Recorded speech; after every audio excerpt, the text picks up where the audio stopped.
shirkani jareeda ku qabteen Uutareys ee magaalada Boorama golaha dhaqanka beelaha makaahil ee dega gobolada Galbeedka Somaliland ay waxay ku cilaamiyeen Shirweyne ay qabsan doonto beeshani iyadoo halkaas ay goobjoog hayeen gudida fulinta beelaha makaahil ee beesha ugu Balaadhan Degta gobolada Galbeedka Somaliland ugu waxa ka sadalay kala duwan ka soo jeediyay isla marhaantana faa'iidada ka bixiyay shirkani iyo ujeedadiisa afayeenka guud ee gudida beelahani Suldaan Xasan Muuse waxaana hadaladiisa ka mid ahaa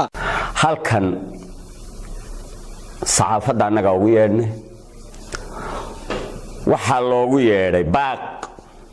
aanu baaqayno beelaha makaahil meel kasta joogaan dalka gudihiisa dibadda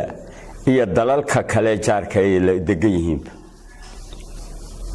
waxaan ku baaqaynaa in shir la qaban doono makaahil gudida fulinta ee golaha dhaqanka ee makaahil ka soo baxay xubno badan imika halkan hay fadhiyaan aadna hawla ku maqan yihiin gudidii makaahil ah waxaan ku baaqaynaa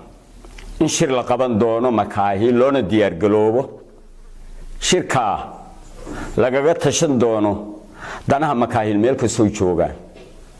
sida wala noolaan lahaayeen ummadaha ay la degan yihiin wax la qaybsan lahaayeen nabadgelyada uga qayb qaadan lahaayeen qarannimadooda waxuga tari lahaayeen dantooda gaar ahaan ay kaga tashan lahaayeen shirka goorta la qabanayo goobta lagu qabanayo waxa soo saari doonta gudi farsamo oo loo xulay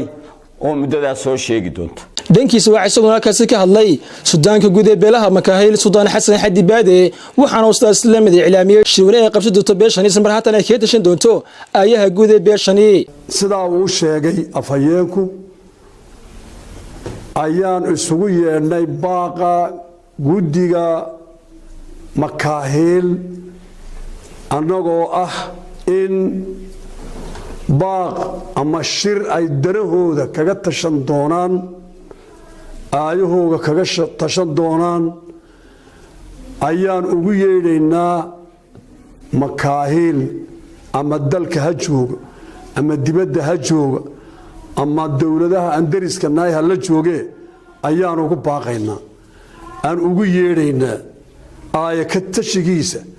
danihiisa ka tashigooda noloshooda ka tashigooda ayaan ugu yeedhaynaa sidaa uu sheegay afayeenku waxaana soo saari doona maalinta iyo meesha gudi farsamo oo u xulnay oo soo sheegi doonta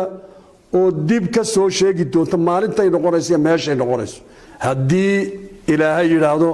intaasaan ugu baaqaynaa siga sababta shirkani maanta ay cilaamiyeen beesha makaahil ee degta gobolada Galbeedka Somaliland ayaa noqonaya shirkii ugu horeeyay ku baaqdo tan markii dibadda loo taagay Somaliland Mustafa Caraale magaalada Boorama.